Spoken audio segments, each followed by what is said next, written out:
Esta es la casona de San Marcos. ¿Y por qué es tan importante? Porque aquí funcionó el Real Convictorio de San Carlos, que fue un colegio mayor, uno de los más importantes durante el virreinato. ¿Y por qué fue tan importante?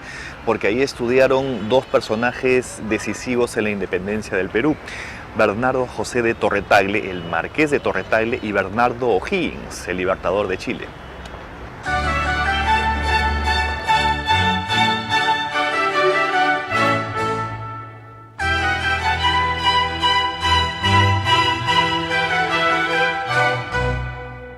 Como les decía, aquí estudiaron en el Real Convictorio de San Carlos José Bernardo Torretagle, el Marqués de Torretagle, y Bernardo O'Higgins. Pero Bernardo O'Higgins, el libertador chileno, ¿qué hacía un chileno estudiando en el Convictorio de San Carlos en Lima? Bueno, para que vean la importancia que tenía en esa época, de Chile venían muchas veces a estudiar aquí, al Convictorio de San Carlos. San Martín, cuando va a emprender su expedición libertadora al Perú, le pregunta a O'Higgins con quién podía contactarse aquí en el Perú. Y O'Higgins le recomienda que se contacte con José Bernardo Torretagle, que había sido compañero de él de estudios aquí en el Convictorio de San Carlos.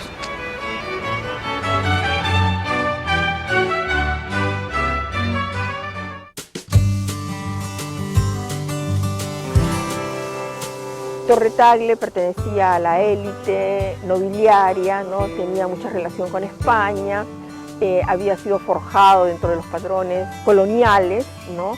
Había sido además burócrata por la corona española al servicio de la monarquía española, era intendente de Trujillo, ¿no? Que era uno de los puestos más altos dentro del virreinato, ¿no? Cuando llega San Martín al Perú, entonces tiene una serie de ubicaciones. Los historiadores extranjeros como los ingleses John Lynch, John Fisher, siempre dicen este liderazgo en el Perú tan ambiguo, tan dubitante, ¿no? Y yo creo que era un problema de clase también, ¿no? O sea, hasta qué punto ellos estaban preparados, ¿no? para una transición, o sea, la que se proponía con ir hacia el proceso de independencia, ¿no? Los líderes peruanos estaban todavía muy ligados a España, a la nobleza. Eran líderes atípicos cuando el perfil del liderazgo ya era otro. A ratos parecían más líderes coloniales que líderes de ese proceso de independencia.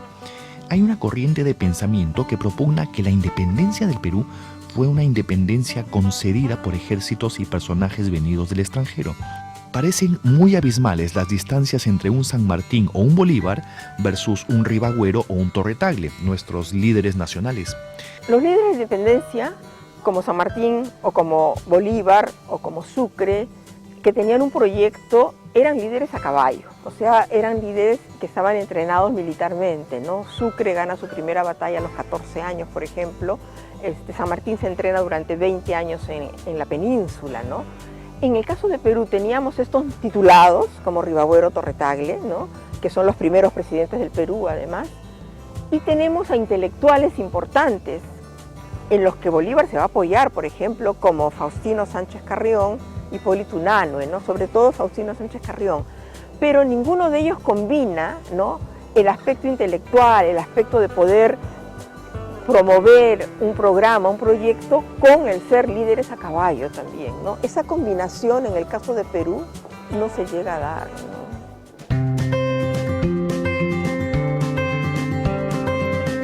Noviembre y diciembre de 1820 fueron meses difíciles para Pezuela.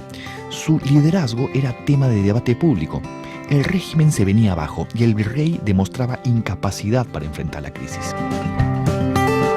El 29 de enero de 1821 se produjo el motín de Asnapuquio.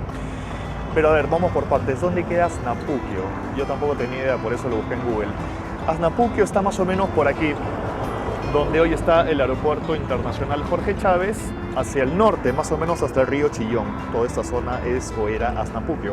Acá se había establecido el ejército realista para defender la ciudad de Lima de las tropas de San Martín, que ya estaban en Huaura.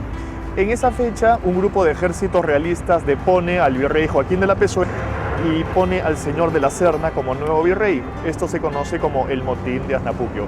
¿Pero por qué es tan importante esto? Porque fue el primer golpe de Estado de nuestra historia republicana.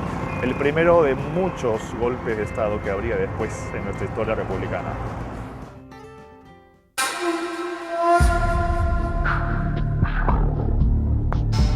situación en la que se encontraba Lima era verdaderamente crítica. Las fuerzas rebeldes en la costa interceptaban todos los navíos que se dirigían al Perú. Todo el comercio y las comunicaciones se interrumpieron. Las minas estaban fuera de operaciones, el ganado y el pan eran muy caros y la carestía la sentían día a día las tropas y la población civil. Los montoneros son los guerrilleros, son gente de clase media baja, entre comillas, o de clases populares que se levantan en favor de la independencia apoyando al ejército patriota. Muchos historiadores sostienen que las guerrilleras o los montoneros fue el principal aporte del Perú o de los peruanos al proceso de la independencia porque ellos hostigaron al ejército realista. Bloqueaban caminos, asaltaban de sorpresa al bando realista, ¿no? Y también es cierto, como muchas veces ocurre, a esas guerrillas también se filtraba gente con otros propósitos, ¿no? No necesariamente políticos, sino para saquear, para robar. Entonces el desorden social desatado muchas veces por las guerrillas era un problema que también debían atacar el ejército patriota. El Perú experimentó una ola de bandolerismo, fruto de una creciente inestabilidad civil. El campo alrededor de Lima estaba lleno de bandoleros, bandidos, la mayoría de ellos negros libres y esclavos huidos, y en la ciudad también existía bandolerismo. El transporte de cargas se hizo imposible sin escolta militar. Nadie se encontraba a salvo al caer la noche en Lima.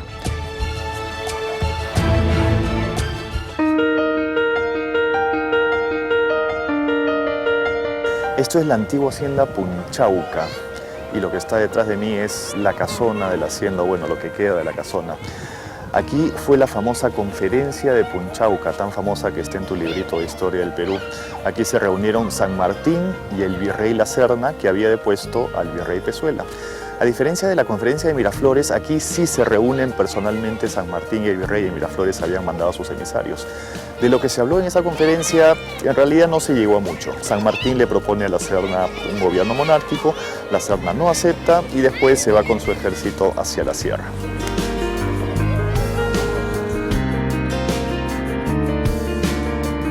Cuando llega San Martín, sabe que la concentración de la nobleza y de la aristocracia está en Lima. Es un virreinato de largo tiempo, de larga duración. Hay muchos titulados que no hay ni en Buenos Aires ni en Santiago, ¿no? Y bueno, se habla de una nobleza, una aristocracia muy refinada, ¿no?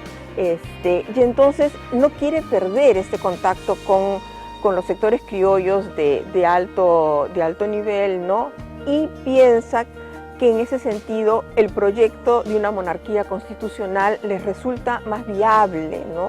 Bernardo de Monteagudo es el ministro que trae San Martín, un abogado mulato de estirpe libertaria. Él es el ideólogo del proyecto para una monarquía constitucional. Hay un texto interesante, recuerdo ahora, de el hombre más influyente sobre San Martín, que fue Monteagudo. Monteagudo en un texto dice que el corazón camina más rápido que el cerebro, que el corazón quería la independencia inmediata, que el cerebro no estaba preparado para organizar la república, que había que educar el cerebro, que había que preparar a la gente. Para defender Lima, La Serna enroló a 1.500 esclavos y se reforzó con 3.000 hombres. Luego envió divisiones a la sierra para atacar a los guerrilleros de San Martín. Nada de esto sirvió.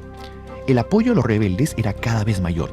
Las haciendas costeñas se vieron conmocionadas por las confiscaciones de ambos ejércitos. Ya no había provisiones. La ciudad tenía que pasarla sin carne, papas ni vegetales. Al mismo tiempo, tanto el ejército realista como el rebelde fueron atacados por una epidemia de cólera. Sin embargo, los realistas se vieron más afectados debido a sus exiguas provisiones. En Lima, los hospitales se desbordaban de gente. Ya para junio morían 20 soldados al día y al menos la mitad del ejército realista estaba enfermo. En vista de todo este desolador panorama para el gobierno virreinal, a La Serna no le quedó otra cosa que llevar a cabo su planeada decisión: abandonar Lima. A principios de julio, antes de partir a la sierra con todas sus fuerzas, el virrey transfirió aquí al Real Felipe 900 soldados enfermos, con la finalidad de que pudieran mejorarse y de paso defender este fuerte. Recordemos que Lima para ese entonces estaba llena de plagas y de epidemias. Bueno, para septiembre de ese mismo año, más de la mitad de los pobres soldados ya se habían muerto.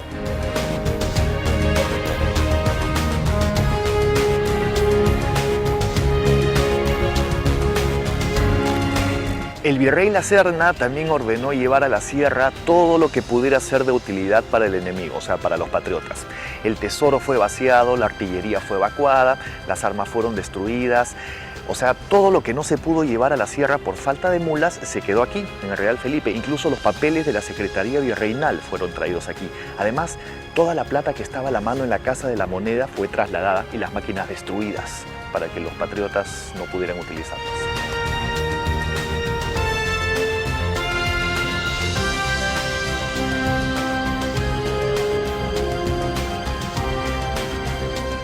Recordemos que la situación del Perú es una situación delicada, que tienes ejércitos extranjeros entrando a liberar al país. Entonces, tú tienes a los habitantes locales siendo desplazados o marginados del poder de distintas maneras por la presencia de tropas extranjeras. Entonces, es un momento con enorme convulsión, de transformaciones bastante radicales. Siempre pensamos en ese discurso que dice que no pasó nada, que la independencia fue una simple continuación. Es un discurso que nos viene de lejos, pero que en realidad nos hace olvidar el momento traumático que representó la independencia en muchos sentidos, por la violencia que supuso, por las dificultades económicas que trajo y por lo que implicó como reorganización total del país.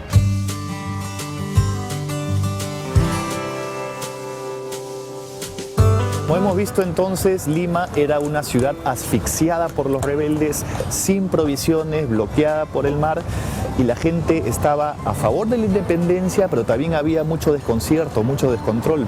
Trato de imaginarme a la población de esos días que estaba apoyando la independencia, pero al mismo tiempo no tenía que comer y tampoco tenía hospitales donde atenderse porque los hospitales estaban llenos y no se daban abasto. A veces pasa eso con la historia, ¿no? Que nos centramos en los grandes acontecimientos, pero nos olvidamos un poco de la gente común y corriente.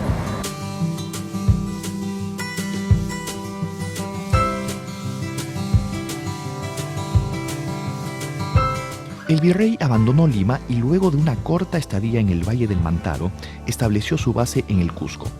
Ahí instaló la imprenta del Estado y la Casa de la Moneda.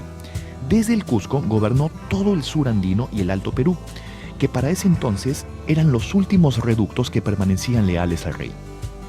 Fue una buena decisión, porque ganó muchos adeptos en la sierra y fortificó su ejército prolongando la agonía por 3 años más.